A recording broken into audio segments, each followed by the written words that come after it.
Y vamos a nuestra siguiente entrevista. Tenemos hoy como invitado al al maestro Víctor Castillo Rodríguez, quien es licenciado en Historia por la UAP, con la tesis El puerto aéreo de la ciudad de Puebla de 1929 a 1954. También historiador dirigido al estudio de la ciencia y la tecnología, enfocada en los transportes aéreos y la vida aeronáutica poblana. Actualmente terminando la maestría en Historia con la investigación titulada Redes en el Cielo, Historia de la Aviación Poblana en la segunda mitad del siglo XX, inscrita en el Instituto de Ciencias Sociales y Humanidades Alfonso Vélez Pliego por la Benemérita Universidad Autónoma de Puebla, y entre algunas de sus publicaciones está la publicación de la reflexión titulada Con cariño a la muerte, sobre el papel de los conductores, motociclistas, ciclistas y peatones en su interacción en el tramado urbano, publicado por la revista Reincidente en 2014, coautoría del apartado titulado Escuelas y Educación en San Salvador, Huixcolotla, en el libro Huixcolotla, el lugar de las espinas encorvadas, editado por la UAP en el año 2013, y diferentes publicaciones, entre ellas del proyecto de investigación El puerto aéreo de la ciudad de Puebla, 1929-1954, en el libro Memorias del segundo encuentro estatal de jóvenes investigadores, publicado por el Consejo de Ciencia y Tecnología del Estado de Puebla, así como también la publicación de la tesis El puerto aéreo de la ciudad de Puebla en la revista Academia Journal en 2021 por el CONCITEP. Y pues bienvenido a Qué Chula es Puebla. Bienvenido. Muchas gracias por la invitación. Estoy muy contento de estar aquí. Y sin duda, pues un tema muy interesante, hablábamos de medios de transporte, pero al final, pues también un medio de transporte es sin duda el avión, y tiene pues mucha historia que al final de cuentas a veces pensamos, ¿no?, que Puebla únicamente la relación que tiene con los aviones y el espacio aéreo es únicamente pues el actual aeropuerto, pero no es así, y eso es parte de la investigación que has realizado en los últimos años. ¿Nos podrías comentar cuáles son los orígenes de la aviación poblana? Sí, claro. Es bien interesante lo que comentas, porque sí, precisamente las nuevas generaciones tenemos la idea de que el aeropuerto de la ciudad de Puebla siempre estuvo en Huatzingo. Sin embargo, el aeropuerto de la ciudad de Puebla nació en 1929 en el oriente de la ciudad de Puebla, donde hoy en día se alberga el Parque Ecológico Revolución Mexicana.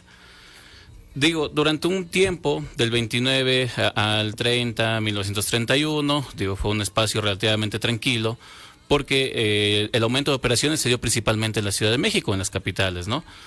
Sin embargo, en 1931, el campo de aviación de la Ciudad de Puebla, que se llamó Pablo L. Cidar en honor al aviador mexicano, que falleció en el 30, y en ese momento el gobernador del estado, Leónides Sandro Almazán, decidió darle ese nombre. En el 31 este campo de aviación albergó varios eventos relacionados al cuarto centenario de la Fundación de Puebla. Y entonces, a raíz de estos eventos, el campo de aviación termina integrándose a la infraestructura urbana de una manera más orgánica dentro de la ciudad de Puebla, ¿no? Y es bien interesante cómo Puebla también se encuentra vinculado desde muchas aristas al aire, ¿no? Por eso también conocemos a Puebla como la Angelópolis. Al final de la ciudad de Los Ángeles, y al final Los Ángeles se están volando, ¿no? Con el paso del tiempo, el campo de aviación se va transformando. Y durante la década de los 40, el campo de aviación de la ciudad de Puebla sufrió una intervención.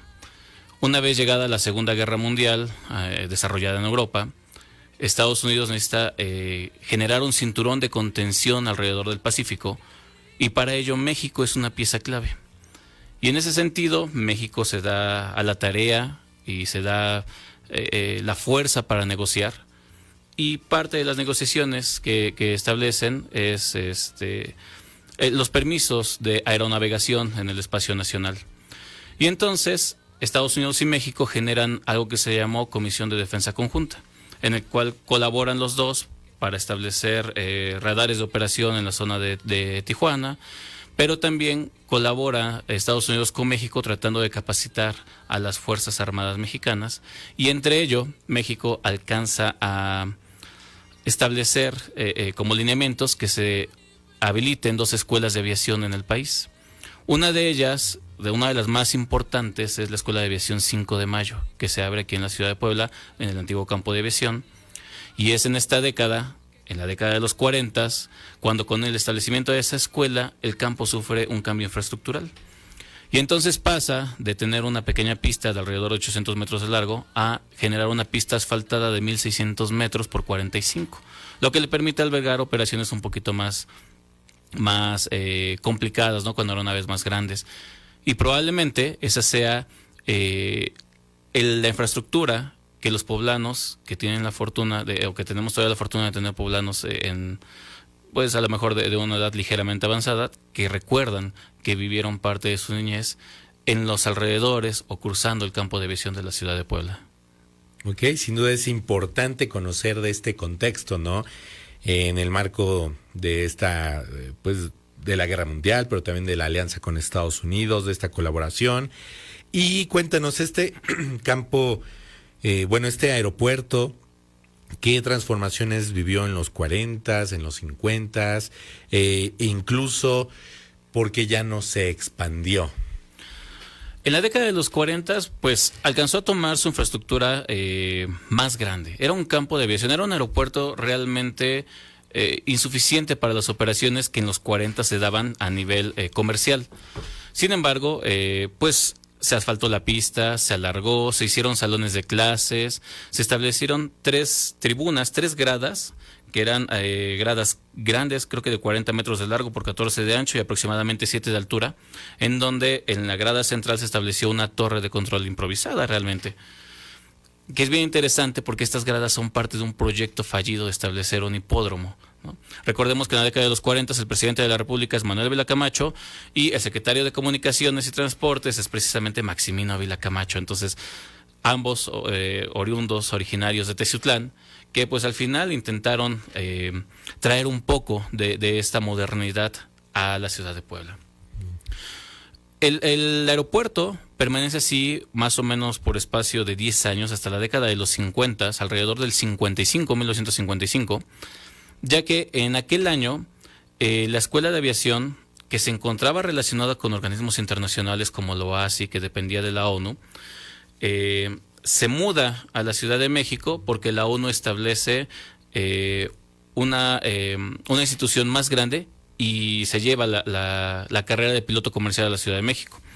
Pero cuando la Escuela de Aviación se va, llega a la ciudad de Puebla el Escuadrón Aéreo 101, porque la Secretaría de Defensa Nacional, a través de la Fuerza Aérea, toma el control de las instalaciones. No es que tomar el control, sino que hay un intercambio entre la aviación civil, cambia su espacio para mandar la Escuela de Aviación a la Ciudad de México, y la Defensa Nacional toma este espacio que está disponible realmente.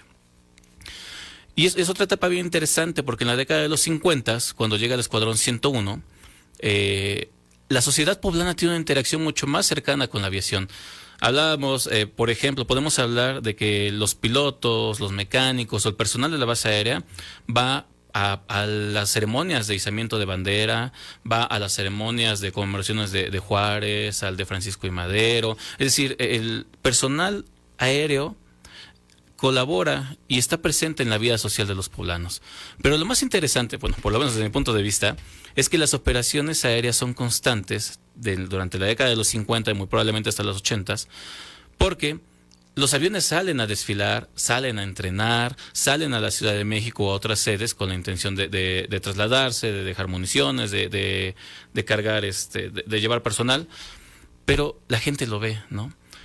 Hay que destacar que el campo de aviación de la ciudad de Puebla nunca tuvo una barda perimetral, nunca alcanzó a tener una infraestructura tan completa, y entonces la gente normalmente cruzaba caminando para ir a la escuela, para ir a su trabajo, o tengo testimonios de personas que dicen, es que mi papá me llevaba a ver a los aviones los domingos o los sábados, es decir, había una cercanía bien interesante, ¿no?